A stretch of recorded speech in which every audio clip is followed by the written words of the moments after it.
When Charles Addams created the original Addams Family comic strip in 1938 as a series of single-panel gags for The New Yorker, his characters didn't even have names. He mainly had the concept and the concept. But the concept was good. Take the idealized American middle-class family and turn the concept inside out and on its head, but still in a recognizable enough way that the difference itself would be the joke. He wasn't the first or the last to make that sort of opposite juxtaposition a staple of absurdist comedy. It's a bunch of gags in Lewis Carroll's original Alice stories, L. Frank Baum's Oz books, and it was the premise behind the massive early 60s popularity of the Bizarro World backup stories and early DC Comics Superman books. But along with Addams having invested his cartoons with the additional charm of ghoulish horror movie aesthetic culled from old dark house movies, occult mysteries and Depression-era pop trends, and folk gossip about mysticism, old world witchcraft, and the likes of Aleister Crowley, etc., by the time the Addams Family got to television as a sitcom in 1964, the American culture had delivered them the perfect target: suburbia.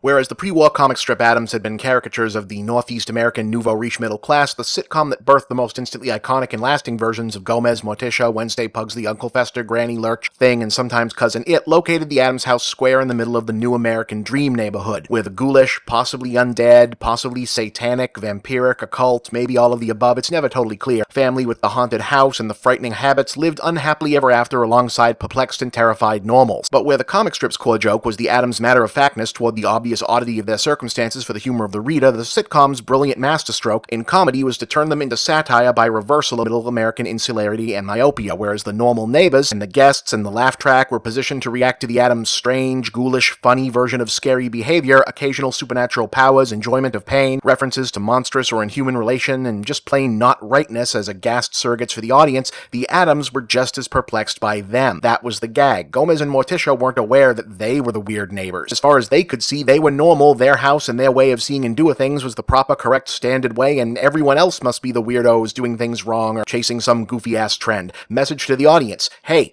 comfy suburbanites shutting yourself off from active world culture and assuming you know best all the time, this is how stupid you look. As literally one joke to build an entire show around, pretty damn good. But how long can even a pretty damn good one-joke show actually last?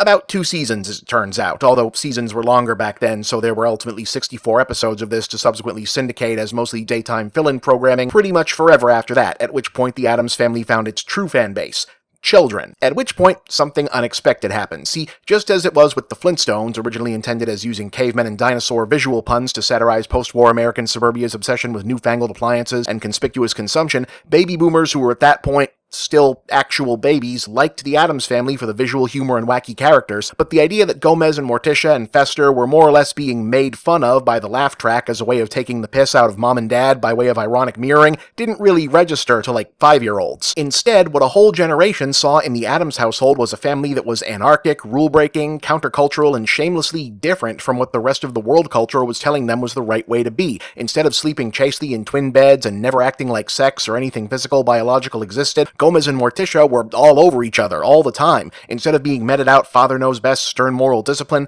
Wednesday and Pugsley were encouraged and supported in whatever they wanted to do by their parents. Even, hell, especially things that were unusual and dangerous. Now, the intended grown-up joke is, obviously, that these were inappropriate behaviors and it's funny that they act the opposite. But to a lot of my parents' generation growing up watching them, the Addams Family seemed like a preferable option to the all-American family, a ready-made misfits escapist fantasy a la Hogwarts or the Xavier School. Of course, the boomers didn't stay perpetually unsettled misfit children. They grew up into a performatively revolutionary generation of teenagers and then middle-aged adults with an identity crisis nowhere near as complex as they like to insist it is. Which is why it was probably inevitable that when the Addams Family got the big screen reboot treatment in the 90s, which in spite of how it was marketed in the press at the time was much more based on the show than the comics, the pretense to satire remained, but the attitude and gimmick flipped around on themselves almost organically, like it couldn't have been thwarted if someone tried. And to be clear, this isn't a knock on the movie. The movie is really funny, exceptionally well cast, and the sequel's even better in many respects. It's just that the subtext of the reworking is awkward and bizarrely fascinating as a result. In the 90s movie, the Addams are stranger than ever and still glibly insistent of their own self-righteousness, but now they're broadly aware of the outside world's apprehension toward them. There's an implied history akin to witch hysteria or something, and the family to varying degrees are shown as taking playful, malevolent joy in lording their ability to survive attacks and respond in kind with frightening and or violent retaliation upon the normals. The movie also returns to playing up the idea of the Addams being not simply comfortably well off, but fabulously generationally wealthy, connected to an ancient family dynasty in both films, though in notably different contexts, setting up the Addams fortune, which presumably allows them to get away with living like they do, and various villains' desire to steal it from them as being symbolically interchangeable with their free-spirited, non-conforming strangeness that the normals, by implication, are jealous of and therefore want to persecute, except that since the movies are going for the more extreme slapstick horror movie style gag than the show or comic ever did, are here depicted to include things like casually getting away with murder, torture, etc. Not that we're meant to take any of it seriously, these are essentially live-action cartoons. The relevant point is, rather than a betrayal of the material or fan base, one can effectively track the evolution of generational projected fantasy through these adaptations. The generation of the early 60s who watched the black and white Addams Family as kids and fantasized about simply living a life outside the restrictive rules of conventional society through them, and became hippies, trippers, and flower children as teenagers and college students would, in rather large and society-remaking numbers, grow up into an 80s and 90s adult fantasy of, well, having enough money to buy your way around the rules of society, which is more or less reflected in the fantasy of the Addams Family movies, which are more like a Dracula vampire thing of being so wealthy that you can even kill people and get away with it. Ha, it's fun. No judgment. Good gig if you can keep it, I'm sure. And yes, the second one, Addams Family Values, puts a self-aware tweak on this with the Addams Kids in Summer Camp subplots payoff, wherein Christina Ricci's Wednesday cements her stature as the prototypical late Generation X, early millennial archetype. Woke as hell, but extremely violent about it. Now, there's been other do-overs since then, of course, including a cartoon where John Astin returned to voice the role of Gomez, and a whole other TV show even that also did another 2 seasons. And now a new animated movie which, unsurprisingly, is visibly struggling to find a place for the Addams to even fit in a post-Pixar world where family entertainment coming soaked in subtext is now the expectation. It's mostly a jumble of ideas, mostly feeling stuck between a pretty good Wednesday-centric story that the filmmakers actually feel more interested in, and a less good rest of the family story that wants to remake the Addams into a gentrification allegory where they're the first family to move into a decrepit area of New Jersey marshland that soon becomes developed by suburban sprawl town that sees them as a problem, which is an odd mix of metaphors, but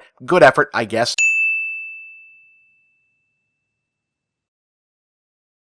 Either way, it would seem that as long as there's a society, as you may have heard, we live in one, by the way, the Addams Family will probably be there to snap back at it.